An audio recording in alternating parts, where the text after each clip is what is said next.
আসসালামু আলাইকুম সবাইকে। ফ্রান্সের নতুন একটি প্যারার নাম হচ্ছে লিগ্যালাইজেশন প্যারা। এই লিগ্যালাইজেশন প্যারায় অনেকের জীবন অতিষ্ঠ হয়ে যাচ্ছে। তার মূল কারণ হচ্ছে আমরা অনেকেই এর সঠিকভাবে লিগ্যালাইজেশন করার যে নিয়মগুলো তা আমরা জানি না। আমরা ভুল পথে দৌড়াচ্ছি, যার ফলে লিগ্যালাইজেশনে আমাদের অনেক ধরনের প্যারা সইতে হচ্ছে।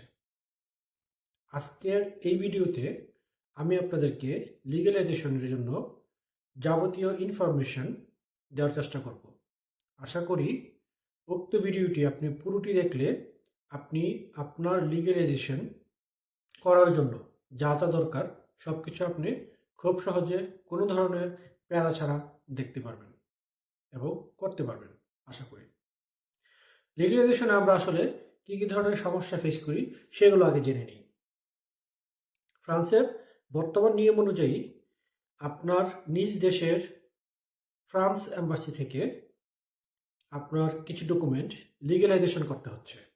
তার মধ্যে রয়েছে আপনার জন্ম নিবন্ধন এবং আপনার ম্যারেজ সার্টিফিকেট। যারা সিঙ্গেল তাদের জন্য জন্ম নিবন্ধন এবং যারা বিবাহিত তাদের জন্য হচ্ছে নিকাহনামা। তো এই দুটি ডকুমেন্টকে আমাদের লিগ্যালাইজেশন করার প্রয়োজন পড়ছে। লিগ্যালাইজেশনের জন্য সবচেয়ে বেশি আমরা যে সমস্যায় পড়ি তা হচ্ছে অ্যাপয়েন্টমেন্ট নেওয়া। আমরা অ্যাপয়েন্টমেন্ট নিতে পারতেছি না, অনেকেই অনেক চেষ্টা করছে, কারো 6 মাস 8 মাস চলে যাচ্ছে, কেউ 3 মাস 4 মাস এরকমটা হচ্ছে। এটা অবশ্য সঠিক নিয়মে যদি আপনি অ্যাপয়েন্টমেন্টের জন্য অ্যাপ্লাই করেন তাহলে সেটা সর্বোচ্চ 2 মাসের ভিতরে আপনার অ্যাপয়েন্টমেন্ট পাওয়ার কথা। সঠিক ফরম্যাটে আপনার ফাইলগুলো গোছাতে হবে। তারপরে যদি আপনি অ্যাপয়েন্টমেন্টের জন্য অ্যাপ্লাই করেন ফ্রান্স বাংলাদেশ এম্বাসিতে, তাহলে আপনাকে তারা 2 সপ্তাহ থেকে 2 মাস এর ভিতরে আপনাকে তারা অ্যাপয়েন্টমেন্ট দিয়ে দিবে। যদি আপনি ভুলভাবে করেন আপনার ফাইলটা পরে থাকবে, আপনাকে অ্যাপয়েন্টমেন্ট দিতে দেরি করবে, এটাই স্বাভাবিক। এবার আসুন, অ্যাপয়েন্টমেন্ট পাওয়ার পর আমরা আসলে দেখা যাচ্ছে অনেক বাংলাদেশি ভাইদের ক্ষেত্রে অ্যাম্বাসিতে যাওয়ার পরে অ্যাম্বাসি যে লিগ্যালাইজেশন করতেছে সেখানটায় সমস্যা হচ্ছে। লিগ্যালাইজেশন কি আপনার অরিজিনাল যে বার্থ সার্টিফিকেট রয়েছে তার উপরে হবে, নাকি আপনার মোফা থেকে, বাংলাদেশের যে মোফা রয়েছে ই অ্যাপোস্টাল যে পেজটা থাকে কিউআর কোড সম্বলিত, সেখানটাই লিগ্যালাইজেশন করা হচ্ছে। এখন যদি আপনার ওইখানটায় লিগ্যালাইজেশন করা হয়, কিউআর কোড যে পেজ রয়েছে যদি সেখানে লিগ্যালাইজেশন করা হয়, তাহলে দেখা যাচ্ছে আপনার ফ্রান্সে যে প্রিফিকচার রয়েছে, সেটা প্যারিস প্রিফিকচার হোক কিংবা ববিনি হোক, যেই ধরনের প্রিফিকচারই হোক না কেন, আপনার যার আন্ডারে থাকুন না কেন, কোনো কোনো প্রিফিকচার সেটাকে আপনার রিজেক্ট করে দিচ্ছে, যে এটা অ্যাকসেপ্ট করতেছে না। বলা হচ্ছে যে আপনার অরিজিনাল যে সার্টিফিকেট রয়েছে সেখানটায় লিগ্যালাইজেশন করতে হবে। এখন আপনি যদি এটা ফ্রান্স এম্বাসিকে বলেন বাংলাদেশে, তারা বলতেছে আপনার এখানে মুফার সিল নাই। আপনার মুফার যে সিলটা রয়েছে সেটা মূলত রয়েছে হচ্ছে আপনার অ্যাপোস্টলের যে পেজটা রয়েছে কিউআর কোড সেখানটায়। এখানে ফ্রান্স এম্বাসি বাংলাদেশ তারা লিগেল, ফ্রান্সের যে প্রিফিকচার রয়েছে তারাও লিগেল। বাংলাদেশে আমাদের ক্ষেত্রে সমস্যা হয়েছে, বাংলাদেশে আগে এটা অফলাইনে করা যেত, সরাসরি ফিজিক্যালি গিয়ে করা যেত, তখন এটা অরিজিনাল পেজেই আমাদেরকে মুফা এটা অথরাইজ করে যেত। কিন্তু এখন অনলাইন হওয়ার কারণে এটা আমাদের কিউআর কোড সম্বলিত যে পেজ রয়েছে সেখানটাই এটা দেওয়া হচ্ছে মুফার সিলটা। আমি সিলটা আপনাদেরকে দেখাচ্ছি, এই হচ্ছে সিলটা। এখানে এটা দিয়ে দেওয়া হচ্ছে, যার ফলে ফ্রান্স এম্বাসি বাংলাদেশ এখানেই লিগ্যালাইজেশন করে দিচ্ছে। এখন আপনি 6 মাস 8 মাস ঘোরার পর দেখা গেল যে এই ফাইলটা যখন আপনি প্রিফিকচারে জমা দিচ্ছেন, আপনার এই ডকুমেন্টগুলো প্রিফিকচার আপনাকে বলছে আবার 2 মাস সময় দিয়ে যে আপনি 2 মাসের ভিতরে আপনার অরিজিনাল কাগজে সিগনেচার লিগ্যালাইজেশন করে নিয়ে আসুন। তাহলে আপনার সেম সমস্যা হবে। তাহলে এর সমাধানটা কোথায় আসলে? এর একটি সূক্ষ্ম সমাধান হচ্ছে যে মুফার একটা স্টিকার রয়েছে। মুফা আপনাকে যে সিলটা দিয়েছে, এই সিলটার পাশাপাশি মুফার আরেকটা স্টিকার রয়েছে। ওই স্টিকারটা আমি আপনাদেরকে দেখাচ্ছি।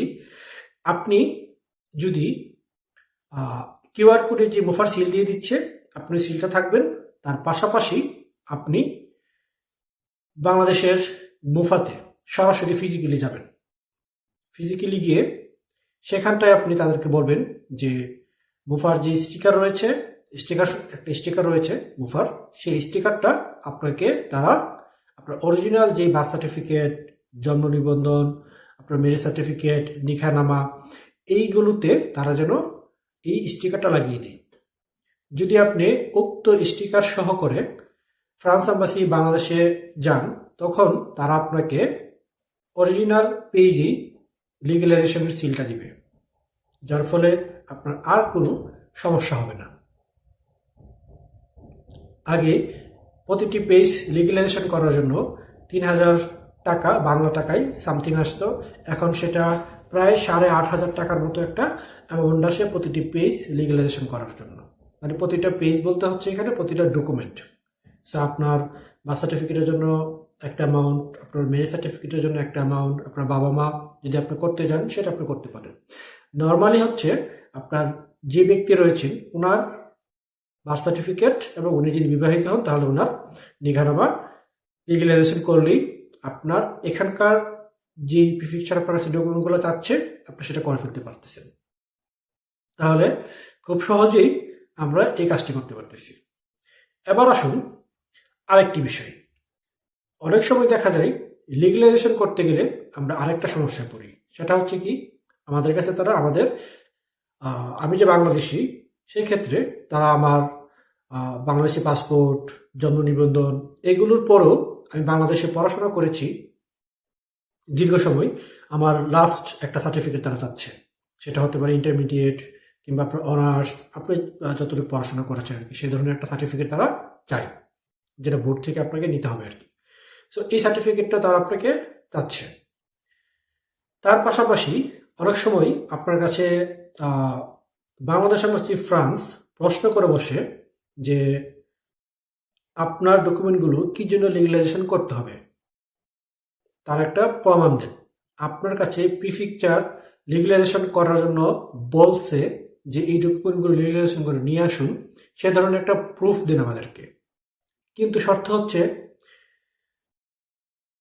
কথা হচ্ছে এখানে প্রিফেকচার কিন্তু আমাদেরকে যতক্ষণ পর্যন্ত আপনি ডকুমেন্ট সাবমিট না করছেন ততক্ষণ পর্যন্ত প্রিফেকচার আপনাকে বলতেছে না যে আপনার এগুলো লিগ্যালাইজেশন করে নিয়ে আসুন। কিন্তু পরবর্তীতে এগুলো লাগতেছে আমাদেরকে। আর পরবর্তীতে আমাদের যখন এগুলো লাগে তখন কিন্তু আমাদের হাতে এনাফ সময় থাকে না, কারণ প্রিফেকচার আমাদেরকে তখন অনলি 2 মাসের সময় দিই এগুলো লিগ্যালাইজেশন করে আনার জন্য। এই 2 মাসের মধ্যে বাংলাদেশ থেকে এগুলো নিয়ে আসা খুব টাফ হয়ে যায়। সেজন্য আমাদেরকে এটা দরকার হচ্ছে। প্রিফেকচার এবং বাংলাদেশ এম্বাসি ফ্রান্স, এই দুটিই কিন্তু আমাদের সাথে এখানে সাপ লুডোর মতো একটা খেলা খেলতেছে আমাদের সাথে। এই সাপ লুডোর খেলা থেকে বাঁচার জন্য কোনো কিছু আমাদের মাধ্যমগুলো অবলম্বন করতে হবে। সেজন্য আরেকটি টেকনিক আপনাদেরকে আমি বলতেছি, সেটা হচ্ছে পৃথিবীর কোন কোন রাষ্ট্রে ফ্রান্স গভর্নমেন্ট লিগ্যালাইজেশন বাধ্যতামূলক করেছে তা জানতে হবে। এবং আপনি যদি ওই ডকুমেন্টটা বাংলাদেশে যখন আপনি লিগ্যালাইজেশন করার জন্য আপনি অথরাইজ করে কাউকে পাঠাবেন কিংবা আপনি নিজে যাবেন, তখন আপনি ওই ডকুমেন্টটি এদেরকে শো করতে পারেন যে দেখুন এই হচ্ছে ডকুমেন্ট। এই ডকুমেন্টের মাধ্যমে ফ্রান্স গভর্নমেন্ট ডিক্লেয়ার করেছে যে এত সাল থেকে, মানে 2024 সাল থেকে লিগ্যালাইজেশন করার জন্য তারা বাধ্যতামূলক করেছে পৃথিবীর কিছু কিছু দেশে। অনেকগুলো রাষ্ট্র রয়েছে যেগুলোতে ডকুমেন্ট লিগ্যালাইজেশন করার প্রয়োজন পড়তেছে না, কিন্তু বাংলাদেশকে এটা তারা এতদিনে নিয়ে আসছে। আগে এটা লাগতো না, এখন এটা লাগতেছে। তো সেই জন্য এখানে খুব স্পষ্টভাবে উল্লেখ করা আছে যে বাংলাদেশ এখন থেকে এই কিছু কিছু ডকুমেন্ট লিগ্যালাইজেশন করতে হবে বাংলাদেশের ফ্রান্স এম্বাসি থেকে। এই ডকুমেন্টটা আপনারা পাবেন হচ্ছে, আপনি এটা গুগল থেকেও ডাউনলোড করে নিতে পারেন, লিঙ্ক আপনি পেয়ে যাবেন, অথবা আপনার নিকটবর্তী যে মেরি রয়েছে আপনি মেরিতে যাবেন, মেরির আন্ডারে যদি আপনি গিয়ে আপনি সেখানে চান এই যে ডকুমেন্টটা, যে লিগ্যালাইজেশনের যে আপনার একটা কপি চান, তারা আপনাকে দিয়ে দিবে যে কোন কোন দেশ লিগ্যালাইজেশনের আওতাধীন রয়েছে, সেখানে বাংলাদেশের নাম রয়েছে। তাছাড়া হচ্ছে আপনার আমাদের আরও কিছু সাইট বিআরও অফিস রয়েছে, সেগুলো গেলেও তো আপনি পাবেন, যেটা হচ্ছে পাদ, আমরা সবাই জানি। পাদে যদি আপনি যান, সেখানে গেলেও কিন্তু আপনাকে তারা এই ডকুমেন্টটা প্রিন্ট আউট করে দিয়ে দিবে, যদি আপনি অনলাইন থেকে নিতে অসুবিধা হয় আর কি। এইভাবে আমরা আমাদের সমস্যাগুলো সমাধান করতে পারি। যদি কারো কোনো প্রশ্ন থাকে লিগ্যালাইজেশনের সম্পর্কিত, তাহলে কমেন্ট করতে পারেন। আমি চেষ্টা করব আপনাকে সঠিক একটি সুন্দর পরামর্শ দেওয়ার জন্য। আশা করি আমার এই ভিডিওর মাধ্যমে আপনার সমস্যার সমাধান হবে অনেকটা। যদি আপনার অন্য কোনো বিষয়ে ইনফরমেশন জানার জন্য প্রয়োজন মনে করেন, তাহলে জানাতে পারেন। আমি উক্ত বিষয়ে আপনাদের জন্য ভিডিও মেক করার চেষ্টা করব। ধন্যবাদ সবাইকে।